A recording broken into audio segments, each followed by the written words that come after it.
Ekta Nagar Kevadia colony जो भव्य parade का आयोजन हो रहा है उसकी इंफॉर्मेशन देने के लिए आप लोगों को निमंत्रित किया है। हम सभी जानते हैं सरदार पटेल साहब का आजादी के बाद देश को एक करने में, आज के भारत के निर्माण में और एक भारत बनाने में कितना बड़ा योगदान है। सरदार पटेल जी की 150वीं जयंती कल है। वैसे तो हर 31 अक्टूबर 2014 से प्रधानमंत्री जी केवड़िया कॉलोनी जाते हैं और सरदार साहब की भव्य प्रतिमा के सामने एक परेड का आयोजन होता है। परंतु चूंकि ये 150वीं जयंती है, इस बार विशेष आयोजन किया गया है और गृह मंत्रालय ने यह भी तय किया है कि आज के बाद हर 31 अक्टूबर को इसी प्रकार की भव्य परेड का आयोजन होगा। ये परेड देश की एकता और अखंडता को सुनिश्चित करने के लिए जो सभी सेंट्रल पैरामिलिट्री फोर्सेस हैं और हर राज्य की पुलिस बल है, उनके सम्मान में आयोजित किया जाता है। और वो सरदार पटेल जो देश की एकता और अखंडता की प्रतिमूर्ति है, उनकी प्रतिमा के सामने आयोजित। इस बार रन फॉर यूनिटी को भी बड़े स्तर पर आयोजित करने का निर्णय लिया गया है।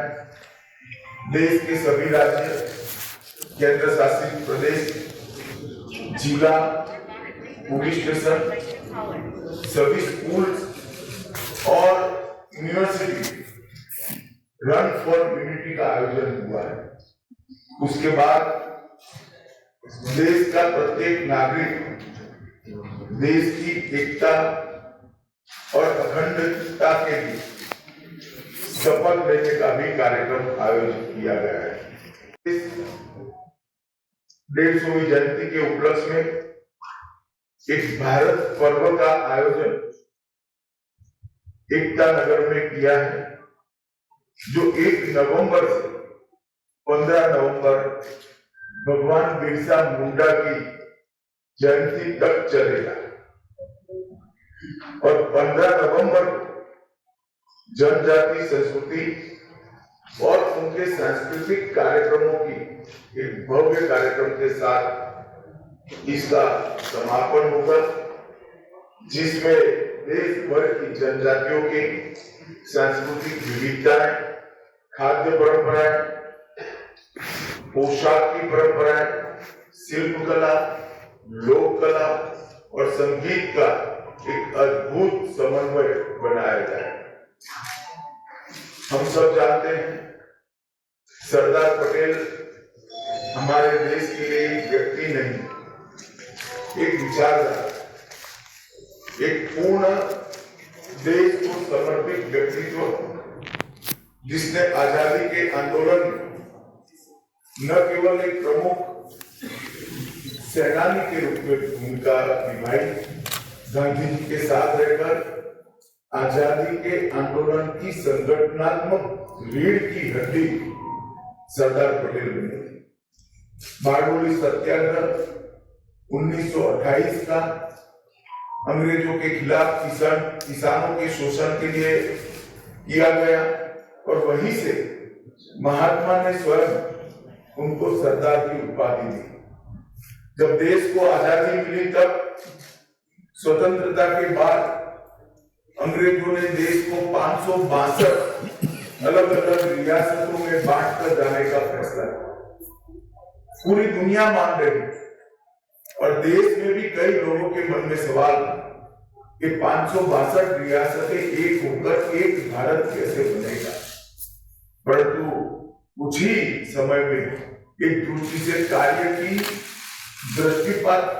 पर दृष्टिपात कर देखे तो बहुत कम समय में 562 रियासतों को एकीकृत करने का भगीरथ कार्य सरदार पटेल ने समाप्त किया। और आज भारत का जो मानचित्र हमारे सामने है वो मानचित्र सरदार पटेल की ही देन है। हैदराबाद के पुलिस सेक्शन, जूनागढ़ का एकीकरण, ये सभी चीजों कहीं पुणे से, कहीं दृढ़ता से और कहीं द्रव्य से भी ज्यादा कठोरता एक एक कर रिजॉल्व करने का काम किया। भोपाल हो, काठियावाड़ की रियासतें हो, त्रावणकोर हो या जोधपुर, हर जगह जो समस्या आई इसका निवारण सरदार पटेल ने किया। और पाकिस्तान का जो प्रयास था पाकिस्तान कॉरिडोर बनाने का, उसको निरस्त करने का काम किया। किसी भी प्रकार की प्रचार की अपेक्षा के बगैर, किसी भी प्रकार की यश के अपेक्षा के बगैर देश के लिए जीवन कैसे जिया जाता है उसका उत्कृष्ट उदाहरण सरदार पटेल थे। जब पूरा देश 15 अगस्त को तिरंगा फहराने में व्यस्त था, तब सरदार पटेल कमांड रूम में नेवल ऑफिसरों के साथ एक ऑपरेशन मॉनिटर कर रहे थे, जिसके कारण ही आज लक्षद्वीप भारत का हिस्सा बना है और हमारी दक्षिणी सीमा बहुत मजबूत हुई। और उस ऑपरेशन के कारण ही लक्षद्वीप में तिरंगा फहराया गया। दुर्भाग्य की बात है कि आजादी के बाद, सरदार पटेल के निधन के बाद, सरदार पटेल को भुलाने में कांग्रेस पार्टी ने कोई कसर, सरदार जैसे महान व्यक्तित्व को भी भारत रत्न मिलने में 41 साल की देरी, और वो देरी केवल और केवल कांग्रेस के सरदार के प्रति एक विशिष्ट अभाव के कारण थी। सरदार पटेल जैसे महान व्यक्तित्व के लिए पूरे देश में ना कोई समाधि बनी, ना कोई उनका स्मारक बना।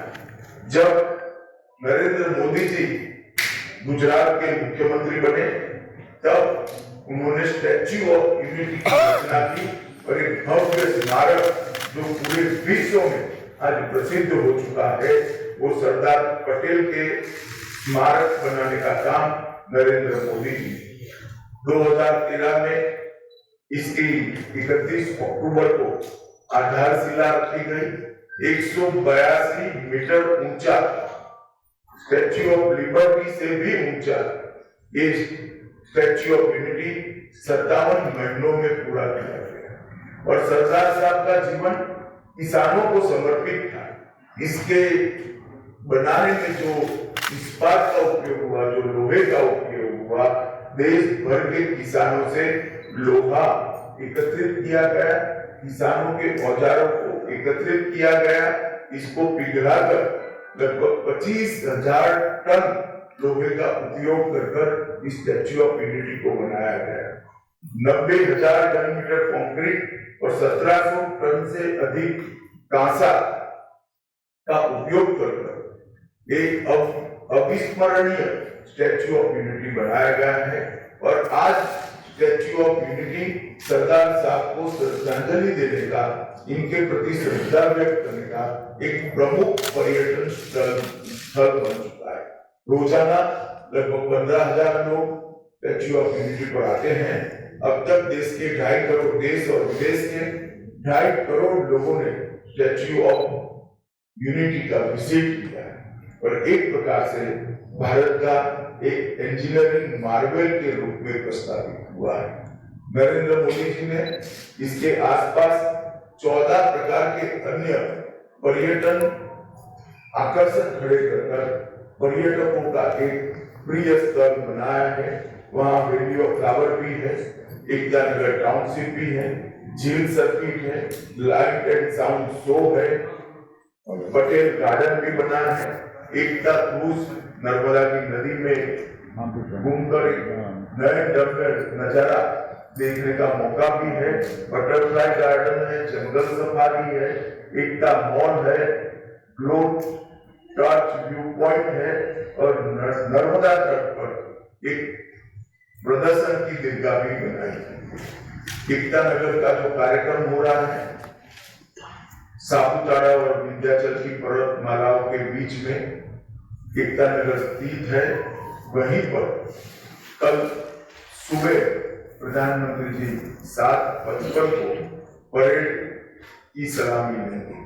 ये राष्ट्रीय परेड में केंद्रीय सशस्त्र पुलिस बल, कई राज्यों के पुलिस बल कौशल, अनुशासन और वीरता का प्रदर्शन करेंगे। इस वर्ष परेड के अंदर सीआरपीएफ के 5 शौर्य चक्र विजेता और बीएसएफ के 16 वीरता पदक विजेता भी शामिल होंगे। परेड का नेतृत्व महिला पुलिस अधिकारियों द्वारा किया जाएगा और परेड में ढेर सारे सांस्कृतिक प्रदर्शन भी करने का आयोजन हुआ है। हर राज्य की पुलिस से, हर सीएपीएफ के जवान अपना सांस्कृतिक कौशल का भी परिचय कराएंगे। बीएसएफ का ऊंट दल और ऊंट सवार बैंड भी इसके अंदर शामिल होगा। गुजरात का घुड़सवार दस्ता शामिल होगा। आसाम पुलिस का मोटरसाइकिल डेयर डेविल शो भी इसके अंदर होगा और कश्मीर और पंजाब की पुलिस भी इसके अंदर हिस्सेदारी करेगी। एनएसजी, एनडीआरएफ, अंडमान निकोबार द्वीप समूह और पांडिचेरी भी अपनी अपनी झांकियां रखेंगे। जम्मू और कश्मीर पुलिस भी अपनी अपनी झांकी रखेगी। वायुसेना की सूर्य किरण टीम, उनका भव्य एयर शो इस परेड का शिखर बिंदु होने वाला है। 900 से ज्यादा कलाकार देश भर से आकर हमारे देश की सांस्कृतिक विरासत को देश और दुनिया के सामने रखेंगे और एक प्रकार से परेड 7 अर्थ में भारत की एकता का परेड बनकर रहेगा। एक भारत श्रेष्ठ भारत के कंसेप्ट को जमीन पर उतारने का काम करेगा और सरदार साहब की 150वीं जयंती के बाद अब हर 31 अक्टूबर को 26 जनवरी की तर्ज पर ही ये परेड नियमित रूप से मनाया जाएगा और हमेशा के लिए देश के युवाओं को सरदार साहब के सिद्धांतों को और सरदार साहब के देश के लिए किए हुए कामों को जानकारी देने का ये माध्यम बनेगा। मेरा सभी मीडिया के प्रतिनिधियों से विनती, इस परेड को ज्यादा से ज्यादा लोगों तक पहुंचाने के लिए आप मदद करिए और इस परेड के माध्यम से फिर से एक बार देश में एकता और अखंडता के लिए एक मजबूत माहौल खड़ा हो, इस दिशा में हम सब काम करेंगे। ये इंफॉर्मेशन देने के लिए ही भी चुनावी माहौल में आप लोगों को बुलाया था, क्योंकि और कोई पॉलिटिकल बात हो नहीं सकती। आचार संहिता यहाँ पर विद्यमान है। चुनाव आयोग से परमिशन लेकर इन नॉन पॉलिटिकल इश्यू पर ही आपसे बात करने के लिए आप सभी को बुलाया था।